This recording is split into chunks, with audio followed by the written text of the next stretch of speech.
Break के बाद एक बार फिर से आपका स्वागत है। राजस्थान के मुख्यमंत्री भजनलाल शर्मा जनसभा को संबोधित कर रहे हैं। आपको सीधे लिए चलते हैं। विपक्ष के नेता और विधायक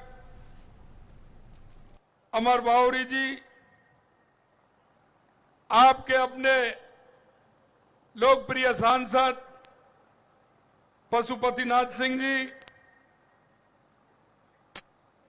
राष्ट्रीय अध्यक्ष आजसू पार्टी के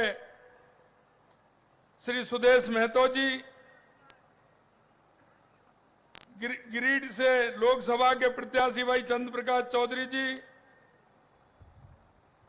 विधायक एवं मुख्य सचेतक बिरजी नारायण जी, विधायक अर्पणा सेन गुप्ता जी, विधायक राज सिन्हा जी, विधायक लंबोदर जी, प्रदेश मंत्री गणेश मिश्रा जी, मेयर चंद्रशेखर जी अग्रवाल साहब,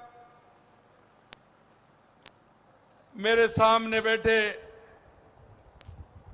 इस झारखंड और धनबाद के गांव-गांव ढाणी ढाणी से आए मेरे पूजा योग बुजुर्गों, नौजवान दोस्तों और इस चिलचिलाती धूप में आई मेरी माता और बहनों, आप सभी को नमन करता हूं, आप सभी को प्रणाम करता हूं।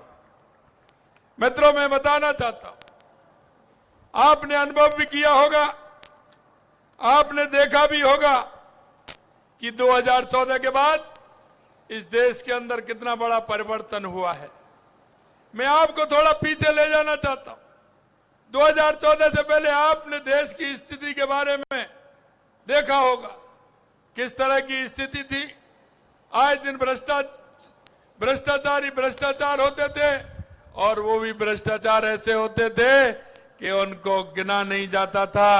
अखबार के अंदर अगर पहले पृष्ठ पर खबर होती थी तो भ्रष्टाचार की होती थी, अगर दूसरी खबर होती थी तो वो आतंकवाद की होती थी।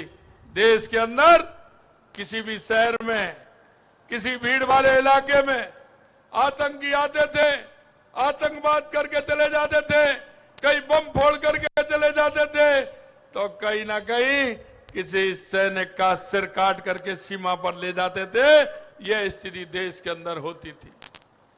आपने परिवर्तन देखा होगा, 2014 के बाद देश में परिवर्तन आपने देखा होगा और आपने झारखंड के अंदर भी परिवर्तन देखा होगा।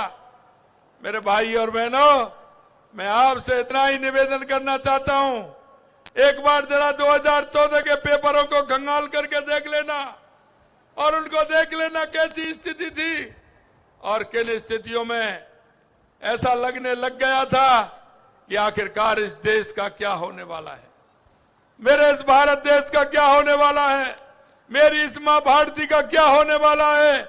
ऐसा लगने लग गया था, लोगों को प्रजातंत्र से विश्वास उठने लग गया था। वो ऐसे असहाय हो गए थे कि कुछ कह नहीं पाते थे। चुने हुए प्रधानमंत्री के तो बोलते ही नहीं थे। ऐसा लगता था कि पता नहीं सरकार कहां से चल रही है। लेकिन मैं आपसे कहना चाहता हूं, 2014 के बाद देश के अंदर आपने परिवर्तन देखा है। हमारी गरीब कल्याण की योजनाओं में आपने परिवर्तन देखा है। पहले कहीं गरीब का खाता होता था क्या? अरे आपको तो ज्यादा पता है। कहीं गरीब व्यक्ति खाते की तो बात छोड़िए, बैंक की चौखट पर पैर नहीं रख सकता था, बैंक की चौखट पर पैर नहीं रख सकता था। देश के यशस्वी प्रधानमंत्री नरेंद्र मोदी जी ने हर बहन का खाता, हर भाई का खाता बैंक के अंदर खुलवा करके जो कटमनी थी ना, और झारखंड में तो और ज्यादा चलती थी, झारखंड में ज्यादा चलती थी, उस कटमनी पर भी रोक लगाने का काम किया तो देश के यशस्वी प्रधानमंत्री नरेंद्र मोदी जी ने किया।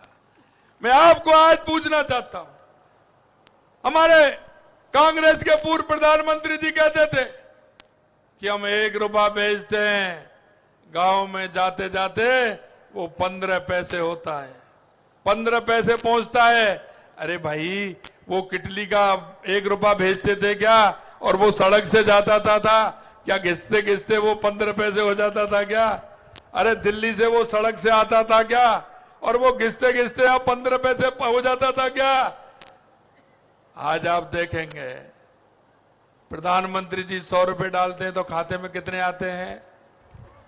पूरे के पूरे आते हैं कि नहीं आते हैं? आपको किसान सम्मान निधि मिलती है नहीं मिलती है? पूरी की पूरी आती है कि नहीं आती है? कहीं कोई कटमनी लगती है क्या? कहीं कोई कटमनी लगती है क्या? अरे बताओ ना आप, कहीं कटमनी लगती है क्या? हाथ खड़े करके बताओ, कहीं कटमनी लगती है क्या?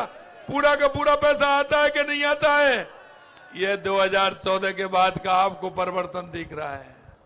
मैं आपसे कहना चाहता हूं, मेरे भाई और बहनों, हमारी माता बहनें जिस तरह से परेशान रहती थी, आप सभी गांव से आते हैं, गांव में आप देखते हैं, हमारी माता बहनें जब शौच के लिए जाती थी, रात्रि का इंतजार करती थी, सुबह भोर होने से पहले जाती थी कि नहीं जाती थी?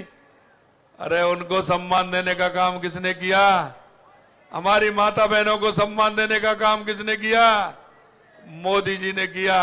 और यही नहीं मित्रों, आप देखते हैं हमारी माता बहनें गांव में रहती हैं, गांव में रहती हैं, उस धुएं में परेशान रहती थी।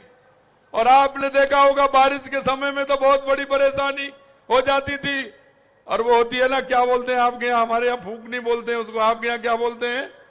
क्या बोलते हैं तब? फूकनी बोलते हैं ना। वो जब उसमें फूक देती थी तो आंखों में कितना धुआं जाता था।